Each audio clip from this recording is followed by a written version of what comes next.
안녕하세요. 저희 어머니가 살아계셨다면 여기에 이렇게 사연 보내기 전에 저희 어머니라도 붙잡고 하소연 한번 하고 털어버렸을지도 모르겠네요. 아니, 애초에 어머니가 계셨다면 진작에 어떻게 하는 게 현명한 방법일지 조언이라도 들었을 테고 일이 이 지경까지 오는 일도 없지 않았을까 싶어요. 그렇다고 해서 친정아버지를 원망한다거나 그런 건 아니에요. 결정을 내린 건 다른 사람도 아니고 바로 제 자신이었으니까요. 그저 아버지뿐만 아니라 어머니의 조언도 같이 있었다면 지금에나마 제가 이렇게 사연을 적을 만큼의 일을 겪을 일은 없지 않았을까. 그런 생각과 잘못된 결정을 내린 제 자신에 대한 후회뿐입니다. 친구들 만나서 신세한탄하는 것도 하루 이틀이지 만나서 힘든 소리만 늘어놓는다고 싫어하는데 그냥 제 마음이나마 조금 후련해보고자 이렇게 사연을 보내게 되었고요. 남편은 제가 대학교 다니던 시기에 잠깐 알던 사이였어요. 자주 단둘이는 아니어도 1년에 두어 번 이상은 같이 단체 모임도 하고 그러는 사이였지요. 둘이서는 딱히 각별하지도 그렇다고 서로 싫어하지도 않는 그런 평범한 사이였습니다. 그냥 시시껄렁한 농담이나 인사 정도만 주거니 받거니 하던 그런 사이였죠. 그러다 남편이 군대에 가게 되었고 그동안 저는 학교를 졸업하고 취직까지 하게 되면서 그렇게 자연스럽게 연락이 끊어지게 되었습니다. 그렇게 한 3년 정도의 기간 동안 연락도 서로의 소식도 모르고 지내다가 남편을 다시 재회하는 일이 생기게 되었어요. 대학교 시절 가장 친하게 지냈던 친구가 결혼을 하게 되었거든요. 그리고 그때 남편을 결혼식장에서 다시 재회를 하게 되었어요. 결혼을 하는 그 친구가 그때 당시 같이 자주 모임을 갔던 친구들 중 한 명이었거든요. 호텔에서 올리는 결혼식이었는데 자리가 지정석이었어요. 친구는 친구 나름대로 그때 자주 모여 만나던 사람들을 한 테이블에 묶었고 마침 남편이 제 옆자리에 앉게 되었던 거지요. 말씀드렸다시피 과거의 모임에서 남편과 제가 각별하게 친한 사이도 아니었고 한참 오랜만에 만난 거다 보니 어색하게 그간 어떻게 지냈냐, 취직은 했냐 그 정도 안부 인사 주고받는 거 말고는 아무것도 나눌 말이 없었습니다. 저도 친구 결혼식에 집중을 했다 보니 더더욱이요. 그렇게 결혼식이 마무리가 되었고 결혼하는 친구랑 축하한다 인사 나누고 그러고 집에 돌아갔어요. 그러고 며칠 지나서였나 모르는 번호로 연락이 왔는데 그게 남편이었습니다. 그날 오랜만에 만나서 어떻게 연락처라도 주고받고 하고 싶었는데 제가 너무 일찍 집에 들어가 버려서 물어볼 시간이 없었다고 그래서 친구한테 물어봐서 이렇게 연락을 한 거라고 하대요. 저도 눈치가 없는 사람은 아니다 보니 남편이 제게 관심을 갖고 있다는 것 정도는 눈치챌 수 있었어요. 하지만 그때 당시 제가 다른데 신경 쓸 여력이 없었거든요. 저희 어머니가 그때 많이 아프셨어서 제가 어머니 옆을 지켜야 하는 게 일이었어요. 당시 어머니 간병하겠다고 다니던 회사도 그만두고 프리랜서로 일을 시작했어요. 벌이가 많이 줄기는 했지만 집에서 일하면서 어머니 곁을 지킬 수 있었기 때문입니다. 아무튼 그때는 어머니 곁을 지켜야 한다는 거 말고 다른 일을 할 엄두조차 나지 않던 상황이었어요. 그래서 그랬냐고 말하고 남편한테는 조금 시큰둥하게 대답을 하고 말았습니다. 저희 어머니께서는 당신 몸이 이렇다고 저까지 매일같이 집에만 있는 거 원치 않으신다고 회사도 다시 출근하고 이따금씩 나가서 친구도 만나고 애인 만들어서 연애도 하고 그랬으면 좋겠다고 하셨는데 도무지 발걸음이 떨어지지를 않더라고요. 오히려 그런 저희 지극한 간병이 어머니께 더 많은 마음의 짐과 부담을 안겨드렸던 건지 저희 어머니께서는 그렇게 반년을 채 버티지 못하고 결국 유명을 달리하셨습니다. 그리고 남편을 저희 어머니 장례식장에서 다시 만나게 되었지요. 저한테 마음이 있었다 보니 장례식장에서 거의 아들 노릇을 하면서 3일 내내 같이 있어줬어요. 부담스럽기는 했지만 한편으로는 그게 또 참 고맙더라고요. 저랑 연애하는 사이도 아니고 저희 어머니와 그 어떤 추억이 있는 것도 아닌데 사람 하는 것만 봐도 대충 하는 건지 진심으로 마음에서 우러나와 하는 건지 다 보이잖아요. 남편은 장례식 내내 정말 최선을 다해서 제 곁을 지켜주었습니다. 저뿐만 아니라 저희 아버지도 엄청 챙겼어요. 아무튼 그때 고마운 마음 때문이었나 그 뒤로 자주 만나곤 했습니다. 어머니가 돌아가시고 나서 시간적인 여유가 많이 생겼던 것도 이유 중 하나였어요. 아무튼 그렇게 남편과 만나기 시작했고 그렇게 몇 달 지나지 않아 결국 남편과 연애를 시작하게 되었어요. 그렇게 2년 정도의 연애를 했는데 남편 사람 자체만 두고 본다면 정말 더할 나위 없이 좋은 사람이었어요. 장례식장에서 저는 물론이고 저희 아버지까지 챙기던 그 모습이 가식이 아니라 진심이었구나 느낄 만큼 항상 한결같이 저한테 잘하는 사람이었습니다. 그것도 모자라서 이따금씩 저희 아버지와도 단둘이 같이 시간을 보내고 했어요. 아버지가 낚시를 좋아하시는데 저는 두고 저희 아버지만 모시고 낚시를 다녀온다던가 일요일 아침에 저희 아버지 모시고 등산을 하러 다녀온다던가 하는 식으로요. 사람 자체만 두고 보자면 더할 나위 없이 좋은 사람이었지만 다만 결혼 상대로 보기엔 아쉬운 부분이 많았습니다. 일단 그 나이 먹도록 아직까지 경제적으로 안정적인 상황이 아니라는 게 가장 마음에 걸렸습니다. 직장 생활을 하고 있긴 했지만 당시 남편은 계약직으로 일을 하고 있었고 연애 시작한 첫 해에는 계약 연장이 되겠네 안 되겠네 하면서 한참 스트레스를 받았던 적도 있었거든요. 게다가 저 또한 프리랜서로 일을 하고 있는데 평균적으로 수입을 계산해보면 회사 다닐 때 비슷하게 벌고 있긴 했지만 그게 고정 수입이 아니고 매달 벌이가 들쑥날쑥했다 보니 적어도 두 사람 중에 하나는 안정적인 직장을 가지고 있어야 하지 않나 그런 생각이었습니다. 결혼 이야기는 남편 입에서 먼저 나왔어요. 정말 뜬금없이 튀어나온 말이라 남편의 청혼에 기쁘다기보단 당황스러움이 먼저 앞섰습니다. 결혼하자는 이야기를 꺼내면서도 자기가 아직 직장도 안정적이지 못하고 모아놓은 돈도 별로 없지만 저 하나만큼은 행복하게 해줄 자신이 있다는 식으로 결혼 이야기를 꺼내왔거든요. 직장이 안정적인 상황이 아니라는 건 이미 알고 있던 사실이었지만 자기가 모아놓은 돈도 별로 없다는 소리를 같이 꺼내니 눈앞이 깜깜해지는 거예요.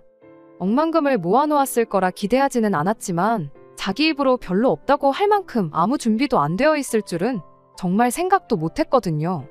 당연히 그런 남편의 청혼에 처음 저는 거절을 했어요. 서로 좋아하는 마음만 가지고 결혼을 하는 사람이 세상 어딘가에 분명히 있을 테지만 나는 그런 부류의 사람이 아니라고요. 어느 정도 안정적인 기반을 갖추고 그때 가서 결혼 이야기를 다시 한번 꺼내달라고 했죠. 그런데 남편이 그간 저희 아버지께 잘했던 덕을 그때 본 거예요. 하루는 아버지가 저를 불러서 남편 이야기를 꺼내시더라고요. 세상이 돈이 다가 아니라면서요. 아버지께 남편이 결혼하자고 했었다는 말을 꺼낸 적이 없었는데 이야기를 듣자 하니 남편이 아버지께 도와달라고 요청을 했구나 싶었습니다. 아니나 다를까 아버지께서는 당신이 어머니랑 결혼할 때만 해도 둘 다 정말 가진 거라고는 몸뚱이밖에 없었다는 이야기를 해주셨어요. 부부가 서로 힘을 합쳐서 지금 여기까지 온 거고 거기에는 서로가 더 나은 미래를 살 수 있다는 그런 믿음이 있었기 때문에 가능했던 거라면서 남편을 대신해 제 마음을 돌리려고 애를 쓰셨죠. 아버지께서는 그래도 저는 당신이 어머니랑 결혼할 때보다 훨씬 나은 상황이라며 일단 당신 본인부터가 저를 많이 도와줄 수 있는 상황이지 않느냐고 하면서 혹시나 남편 직장이 안정적이지 못한 게 걱정이면 그것도 걱정하지 말라고 하셨어요. 아버지 하는 사업에 사람 하나 더 쓰면 되는 문제라고 인건비 나가는 것도 걱정할 게 없는 게 오히려 사위한테 일을 맡겨놓으면 당신한테는 더 유리하다시는 거죠. 말인즉슨 당신 월급을 줄여서 남편한테 주면 되는 거 아니겠냐는 소리였어요. 남편이 일을 대신 하는 만큼 당신이 쉬는 날을 늘리면 되는 거라고 돈이 더 드는 일도 아니라는 겁니다. 그리고 제가 빨리 시집을 가야 아버지도 아버지 나름대로 애인도 만나고 어디 놀러 다니고 하는데 제 눈치를 안 보겠냐고 하시더라고요. 어머니 돌아가신 지 얼마나 됐다고 연애냐고 따질 것도 없던 게 아버지가 진짜로 어디 누구를 만나서 연애를 한다던가 재혼 생각이 있다던가 해서 하는 소리는 아니셨어요. 그냥 당신 걱정일랑 하지 말고 좋은 사람 만나는 만큼 빨리 결혼해서 가정을 꾸리라 하는 소리였죠. 아버지 딴에는 남편을 워낙 좋게 보기도 하셨다 보니 충분히 당시 남편을 사윗감으로 점 찍어 놓으셨을 수 있다 생각해요. 다만 어머니까지 같이 계셨다면 좀 더 현실적인 선택을 내리는데 제대로 된 조언을 해주지 않으셨을까 하는 생각이 듭니다.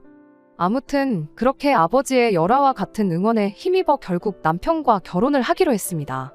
이야기했던 대로 친정아버지 도움을 많이 받게 되었습니다. 다만 아버지 대신 아버지 사업을 맡기는 건 제가 그렇게 하지 말자고 했어요. 남편이 스스로 노력해서 더 좋은 직장을 자기 힘으로 찾게 하는 게 맞는 것 같으니 그 이야기는 정말 마지막까지 가서 아버지 도움이 필요할 때 그때 부탁드린다고 했습니다.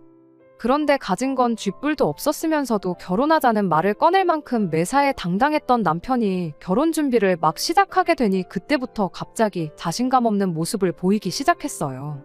식장이라던가 스드메같이 기본적인 거 준비할 때는 아무런 말도 없었는데 저희 아버지께서 저희 살 신혼집을 구해주실 무렵이 돼서 갑자기 그러는 거예요. 괜히 한숨 팍팍 쉬면서 자기가 능력이 없어서 미안하다니 어쩌니 그런 말을 꺼내며 말이죠. 그러다 언젠가 남편이 저한테 부탁하듯 말을 꺼내왔습니다. 저희 집에서 집을 마련해준다는 이야기를 자기 부모님께는 따로 안 했으면 좋겠다고요.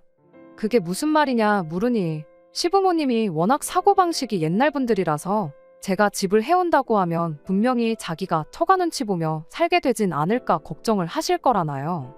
제가 만약 반대의 상황이었으면 자식 결혼시키는데 큰 돈 한 푼도 안 들게 생겼으면 오히려 좋은 거 아닌가, 굳이 그렇게까지 생각하실 이유가 있나 그런 생각이 들었어요. 솔직히 탐탁치는 않았지만 워낙에 저한테 미안해하면서 부탁하는 모습이 딱해 보여서 그렇게 하기로 했죠. 집을 제가 제 돈으로 해오는 거라면 당연히 그렇게 하자고는 안 했을 테지만 어차피 집이 제 돈으로 하는 것도 아니고 저희 아버지가 전부 다 해주시는 거였으니 그러자는 남편 부탁을 들어주기로 했던 거예요. 다만 한 가지, 집 명의는 그럼 친정아버지 명의로 하겠다고 했어요. 사실 이게 좀 민감할 수도 있던 이야기라 혹시 남편이 왜 공동명의가 아니냐, 명의가 친정아버지 이름이면 집을 해준 게 아니지 않냐, 이런 식으로 따지고 들면 어떻게 해야 할지 고민이었는데 남편이 원하는 거 하나 해주고 제가 원하는 대로 하나 하자 그런 생각도 있었지요. 다행히 남편도 그 부분에 대해서는 흔쾌히 그렇게 하자고 했고요. 아무튼 그런 원만한 합의 끝에 저희는 그렇게 반년에 결혼 준비 후 식을 올리게 되었고 친정아버지가 마련해준 아파트에서 결혼 생활을 시작하게 되었습니다.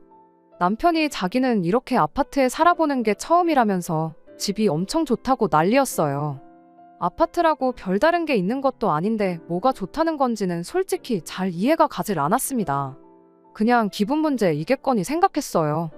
집들이를 할 때가 되었을 때도 시부모님이 남편과 같은 반응을 보이셨어요.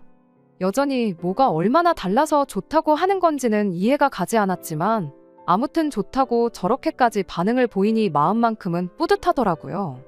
그런데 그러던 와중에 시어머니가 우리 아들이 능력이 좋아서 이런 집에도 다 살게 되었구나 하는데 그 말이 조금 거슬리기 시작했어요.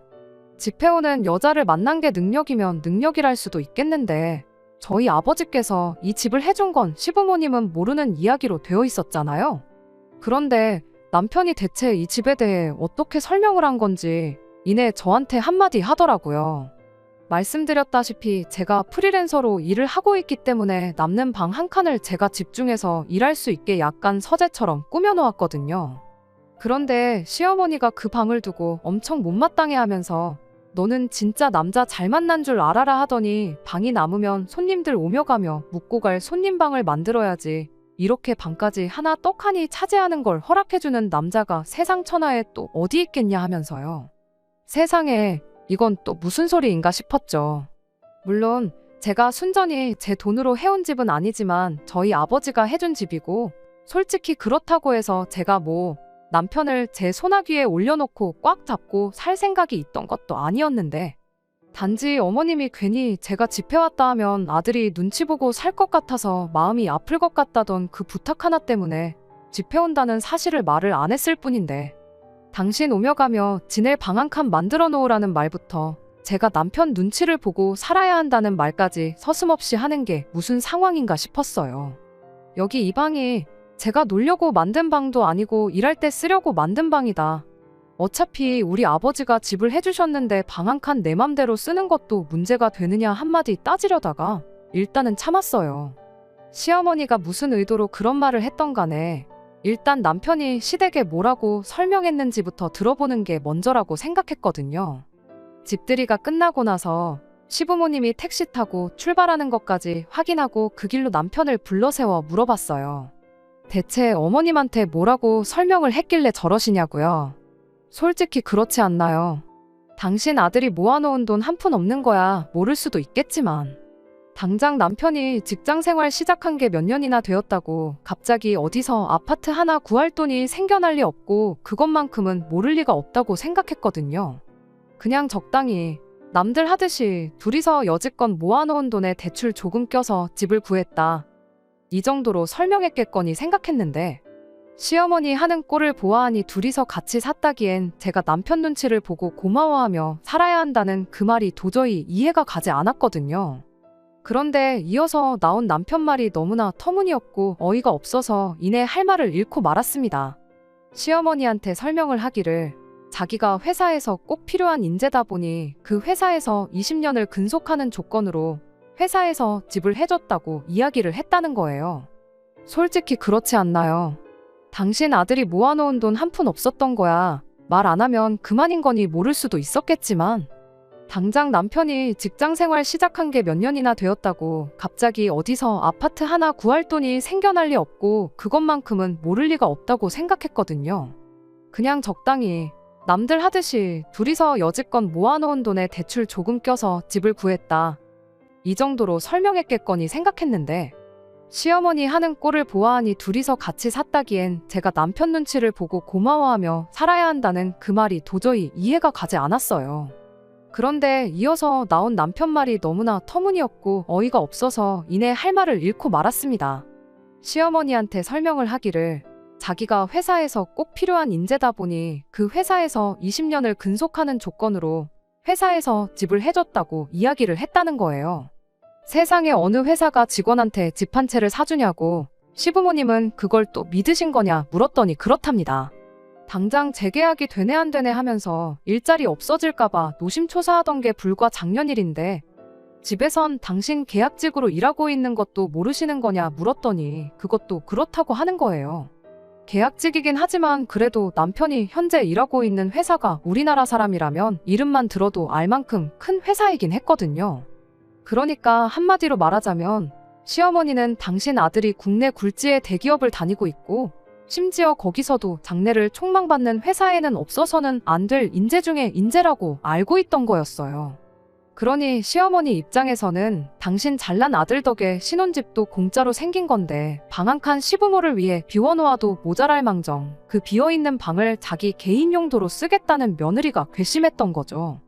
남편한테 이게 무슨 말도 안 되는 상황이냐고 당신이 내 눈치, 처가 눈치 보면서 사는 느낌 안 들게 하고 싶다고 해서 친정아버지가 집을 해줬던 걸 말을 안 했던 건데 지금 당신 이야기만 들으면 내가 시댁 눈치를 보면서 사는 게 당연하게끔 이야기를 해놓은 상황이지 않냐고. 나는 그렇게까지 해서 당신 체면 살려줄 생각도 없고 시어머니 걱정 줄여줄 생각도 없으니 당장에 어머님한테 똑바로 설명을 드리라고 했습니다. 그랬더니 남편이 그럼 자기가 시어머니를 속인 것까지 말해야 되지 않냐며 난색을 표하는 거예요. 당장 내년에 재계약이 될지 안 될지도 모르는 불안정한 상황인 것부터 땡전 한 푼 없이 몸만 와서 처가의 대릴사위 노릇을 하고 있다는 걸 알리면 분명히 어머니가 뒷목 잡고 쓰러지실 거라는 겁니다. 남편한테 그렇다고 그게 내가 어머님한테 하대받아야 할 이유가 되지는 않는다고. 그리고 거짓말을 내가 시켰냐.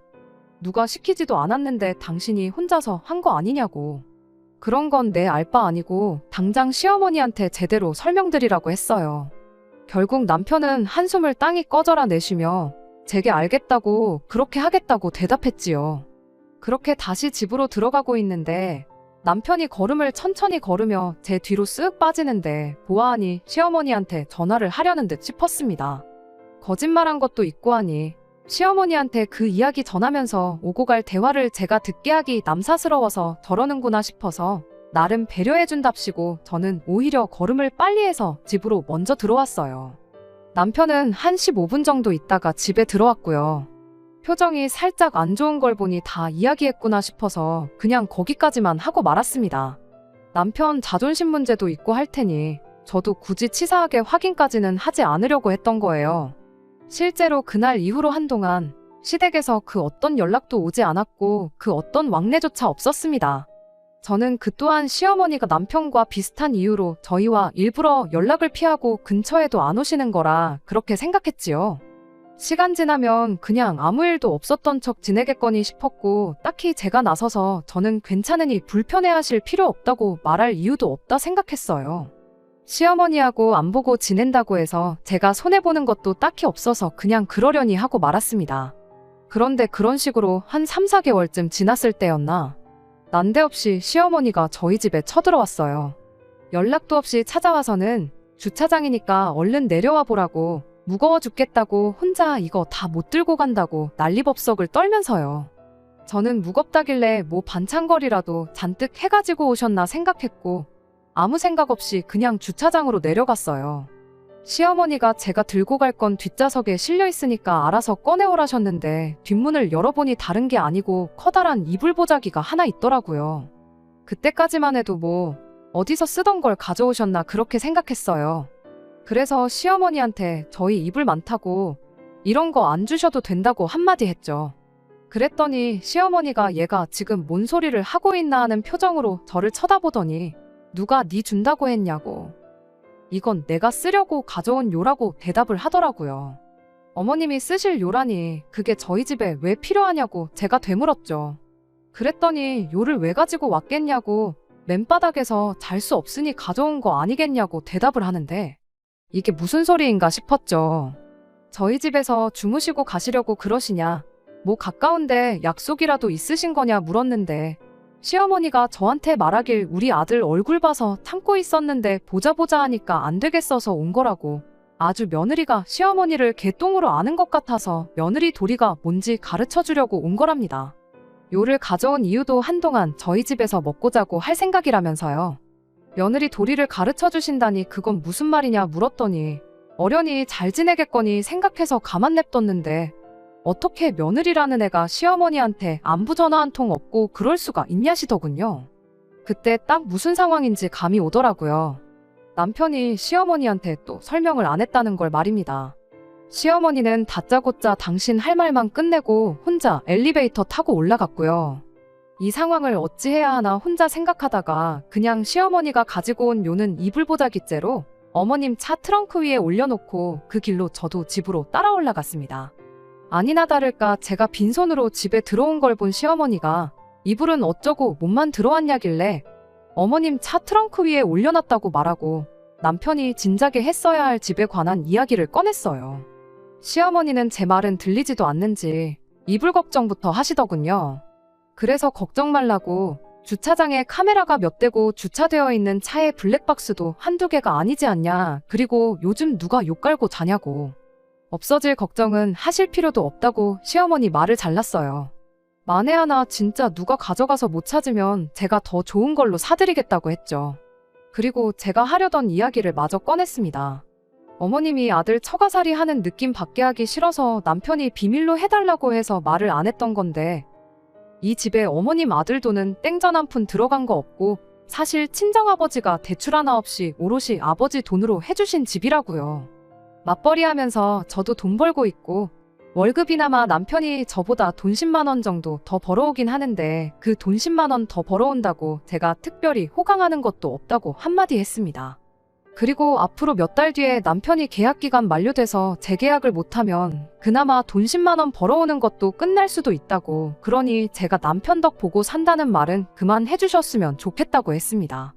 그리고 남편이 왜 이 사실을 숨겼는지 이유는 저도 모르겠으니 정 궁금하시면 어머님 아들한테 직접 물어보시라 하고 말았어요. 시어머니는 끝까지 저보고 거짓말하지 말라며 제 말을 믿지 않으셨지요. 뭐 그건 어머니로서 남의 집 자식인 며느리보다 자기 자식 말을 믿는 게 당연하다고 생각한다고, 다만 제 말이 진실일 경우에는 어머님 말 맞다나 제가 남편 덕을 보는 게 아니고 남편이 제 덕을 보고 호강하고 사는 건데 어머님을 위해 방 한 칸 비워놓을 이유도 없고 며느리 도리를 다 해야 할 이유도 없는 거 아니겠냐 한마디 했습니다. 아들 보고 싶어 오시는데 우리 집에 못 오게 할 생각은 없다고, 아무 때고 오셔도 저는 크게 상관없지만 다만 미리 연락은 해주시면 좋겠다 했어요.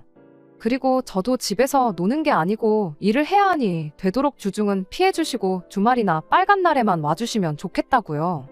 이렇게 말했는데도 불구하고 시어머니는 끝까지 제 말을 안 믿는 눈치였어요.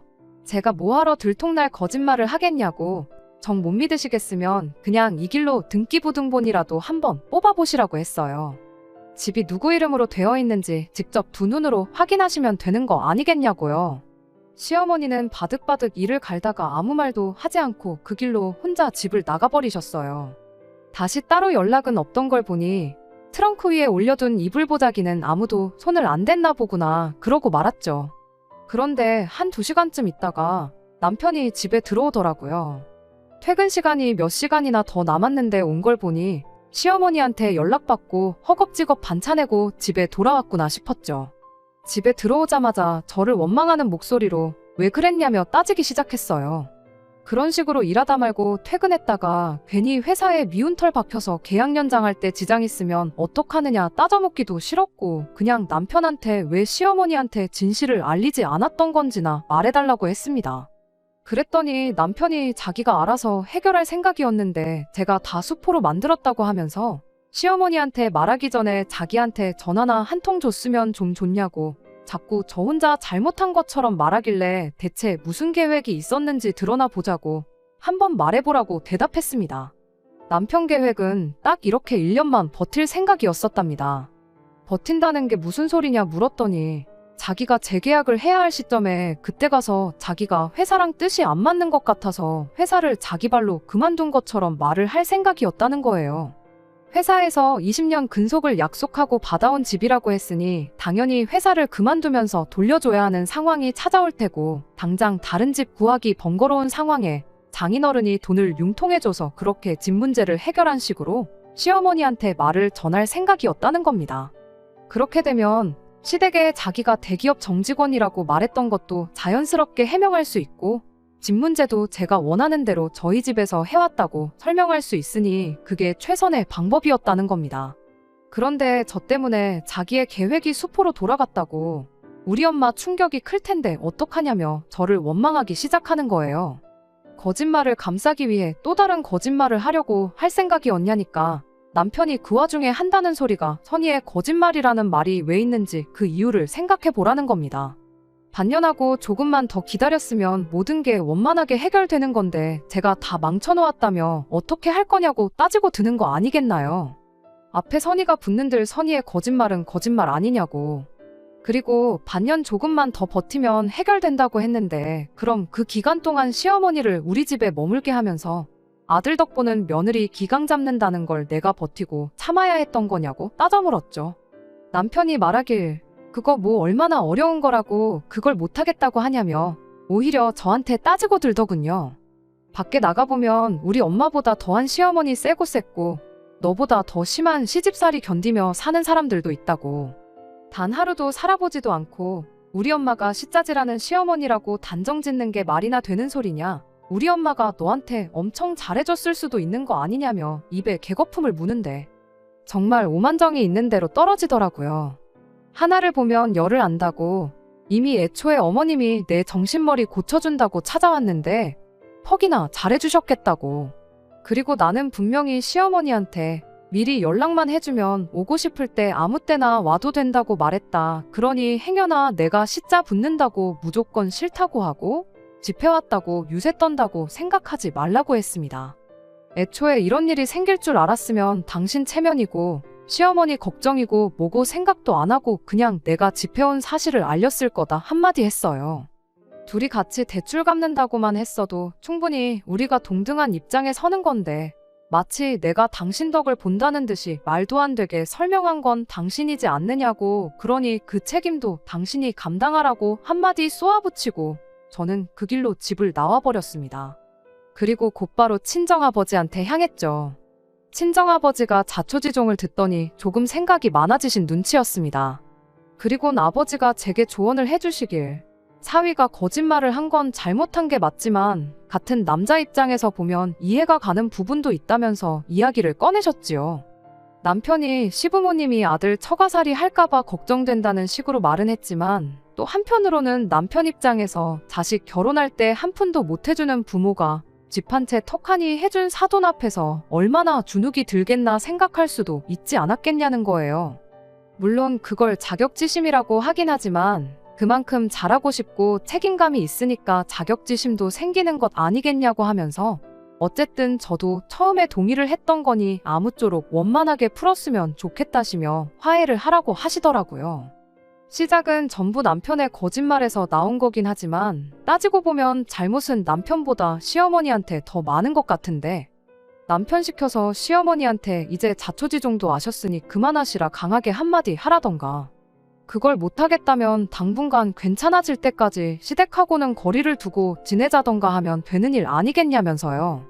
그렇게 아버지 말 듣고 어영부영 남편과 화해를 하게 되었습니다만, 그 또한 오래가지 않았습니다.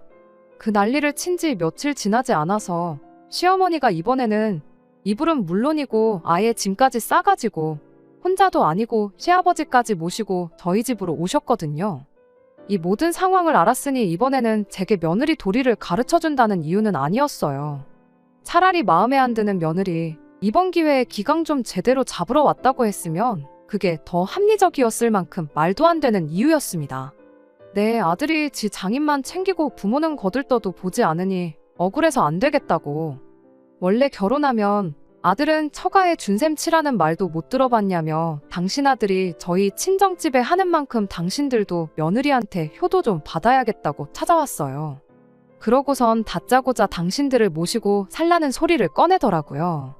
설명은 지난번에 충분히 한 것 같은데 이러는 걸 보니 이건 나 혼자서 어떻게 해결할 일이 아니다 싶어 남편한테 전화해 당장 집으로 튀어오라고 했어요.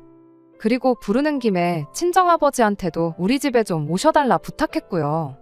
그리곤 아버지랑 남편 도착할 때까지 시모랑은 말 한마디도 섞지 않았어요.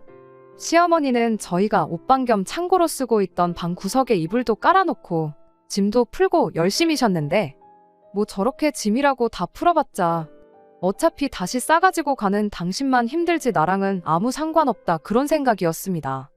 이윽고 남편이 먼저 집에 도착을 했어요. 아버지는 그보다 한 20분 정도 더 지나서 도착하셨고요. 남편이 먼저 도착하고 나서 어떻게 상황을 수습해보겠다고 있었는데 남편한테 우리 아버지도 오신다고 했으니 오실 때까지 아무것도 할 필요 없다고 한마디 해주고 그냥 가만히 기다리라고 했죠. 시어머니 또한 진짜 저희 아버지가 오실 줄은 생각 못했나 봐요. 아버지 또한 진짜 시어머니가 온갖 짐을 싸들고 자식들 집에 찾아올 거라고는 상상도 못한 눈치셨고요. 한참 서로 조용한 분위기에 시어머니가 먼저 입을 열었어요. 주절주절 서론이 길었는데 결과적으로는 저한테 했던 말과 같은 말이었죠. 이야기 듣자 하니 우리 아들이 사돈 모시고 등산도 다녀오고 낚시도 다녀오고 그런다는데 막상 부모인 당신들은 남편한테서 그런 효도 받아본 적 없다고요. 아들 힘들게 잘 키워놨더니 사돈이 우리 아들 데려간 격 아니냐며 억울해서 그렇게는 못하겠으니 제가 시부모님 모시고 자식 노릇하면서 효도를 하라는 말도 안 되는 소리를 하는 겁니다. 어린 반푼어치도 없는 이야기를 하면서 그간 결혼 전부터 여태까지 몰랐던 이야기까지 해주시더라고요. 애초에 결혼 전에는 남편이 당신들 생활비까지 다 책임져줬는데 그마저도 결혼하면서 끝나게 되었으니 당장 생활도 어려워졌다고, 우리도 빈손으로 돌아갈 생각은 없으니 둘 중에 하나를 정하랍니다. 매달 2분 지내는데 경제적인 어려움이 없도록 생활비를 달마다 200만 원씩 보내주던가, 그게 싫으면 이 집에 같이 살게 해주던가, 이래도 저래도 자기들한테만 유리한 상황을 두고 양자택일을 하라고 우기는 거예요. 저희 아버지께서 암만 남편을 아꼈을지언정 얼토당토하는 이야기가 나오니 그게 무슨 말도 안 되는 억지냐고 한마디 하시더라고요. 그걸 보니 제가 한마디 하지 않을 수가 없었어요. 어떻게든 좋게 풀어보려 하는 아버지 말을 끊고 더 공평한 방법이 있으니 한번 들어보지 않겠냐고 대리효도를 하는 아들 때문에 저한테 대리효도를 받고 싶다는 말인 것 같은데, 그냥 공평하게 각자 부모님은 각자가 알아서 챙기면 어떻겠냐고 했어요. 200만 원이고 300만 원이고 얼마가 되었든 간에 필요한 만큼 어머님 아들한테 받으시면 되는 거 아니냐고 했죠. 그 말이 끝나기 무섭게 시어머니가 그렇게 한다면 당신도 아무 불만 없다며 대번에 얼굴에 화색이 돌더라고요. 그럼 이야기 끝난 것 같으니 당장 가지고 온 짐 다시 싸들고 댁으로 돌아가시라 했어요. 그리고 가방에 자리 남으면 남편 짐도 몇 개나마 먼저 가져가시라 했죠. 저는 당장 이 길로 구청 가서 이혼 절차부터 알아보고 오겠다고요. 제 입에서 이혼 이야기가 나오니 시부모님 표정이 순식간에 돌변하는 건 물론이고 남편까지 이혼이라니 갑자기 그건 무슨 소리냐고 묻길래 방금 대리효도 받지 말고 각자 자식들한테 효도받기로 이야기 끝나지 않았냐고. 그냥 이혼해서 나는 예전처럼 내 스스로 아버지 챙길 테니 당신도 나 만나기 전처럼 당신 부모님 챙기고 생활비도 내드리고 그러면 간단히 해결될 문제 아니냐고 한마디 해줬습니다. 그리고 시어머니한테도 한마디 더 했어요. 이렇게까지 할 생각이었다면 당연히 아들 이혼시킬 각오 하고 오신 거 아니냐고. 나는 당신들을 내 부모처럼 여기고 효도할 생각도 없고 그렇다고 거의 한 사람분 월급에 준하는 돈을 효도라는 이름으로 내드릴 생각도 없다고요. 뭐 길게 두고 볼 거 있냐고. 반대 입장이었다면 어머님은 아드님 이혼 안 시키셨을 거냐 물었더니 당당하게 당신은 절대 그럴 일 없을 거라고 자신있게 말하시는 거 아니겠나요? 그럼 알겠다고. 이혼은 안 할 테니까 대신 어머님한테 집 한 채 해달라고 했어요. 그리고 이 집은 저희 아버지 돌려드리겠다고요. 그러면 제가 어머님 아버님 모시고 매일같이 산이고 드리고 모시고 놀러 다녀드리겠다고 대신 저희 아버지한테 매달 200만 원씩 보내드리겠다고 했죠. 그랬더니 당당하게 했던 말과는 다르게 아무 말도 꺼내지 못하고 가만 계시다가 그제서야 저랑 저희 아버지한테 사과를 해오시더라고요. 그냥 오늘 일은 없었던 걸로 하자고. 그리고 당신들은 저희들 앞에 2번 다시 얼씬도 안 할 테니 이혼만은 하지 말아달라시는데 제가 그러실 필요 없다고. 제가 뭐 얼마나 대단한 사람이라고 부모 자식 간에 연을 끊게 만들겠냐고. 그냥 아드님 돌려드릴 테니 가족들끼리 똘똘 뭉쳐서 행복하게 사시라 말하고 결국 이혼하는 걸로 이야기를 끝냈습니다. 결혼 준비하는데 반년이 걸렸는데 이혼도 그만큼 걸리더라고요. 그냥 서류에 사인만 하면 끝나는 건 줄 알았는데 뭐 이렇게 절차가 복잡하던지. 하지만 이혼하는데 그렇게 큰 어려움은 없었어요. 어차피 귀책 사유가 대부분 남편과 시댁에 있었고 가지고 온 것도 뭐 하나 없었다 보니 이것저것 따질 것도 없었거든요. 효도 실컷 받으시라고 남편을 심호품에 돌려드린 건데 그 효도도 당분간은 제대로 못 받으시겠다 싶습니다. 이혼하고 그러는 과정 때문에 그런 건지 남편이 무능력해서 그런 건지는 모르겠지만 결국 남편은 재계약에 실패했고 당장 취직 자리가 없어서 백수신세를 면치 못하게 되었거든요. 평생 일자리 못 구하지는 않겠지만 당장은 효도는커녕 시부모님이 자식을 먹여 살려야 하는 꼴이 되었네요. 아버지께서는 자기가 사람을 잘못 봐서 하나밖에 없는 귀한 딸 이혼녀를 만들었다고 자책을 하시더라고요. 그래도 얼마나 다행이냐고. 이혼 못해서 평생 그 시자들한테 당하면서 사는 것보다야 이 편이 훨씬 낫지 않냐고. 그리고 미리 알아서 다행아니냐고. 괜히 아버지가 생각했던 대로 그 인간한테 사업 물려줬으면 그건 그거대로 그 시자들한테 전 재산 퍼다주는 격이 되었을 뻔했는데 그 꼴 안 본 것만 해도 어디냐고 강한 척 한마디 해드렸어요. 아버지는 그 말 듣고 그래도 안심을 하신 듯 보였지만 사실 저라고 기분이 마냥 좋기만 한 건 아닙니다. 거머리 같은 인간들 말 한마디도 못하게 만들고 떼내버린 거야 속이 후련하긴 하지만 결과적으로 저한테 득이 된 건 하나도 없으니까요. 그냥 어머니의 빈자리가 마냥 아쉬울 따름이에요.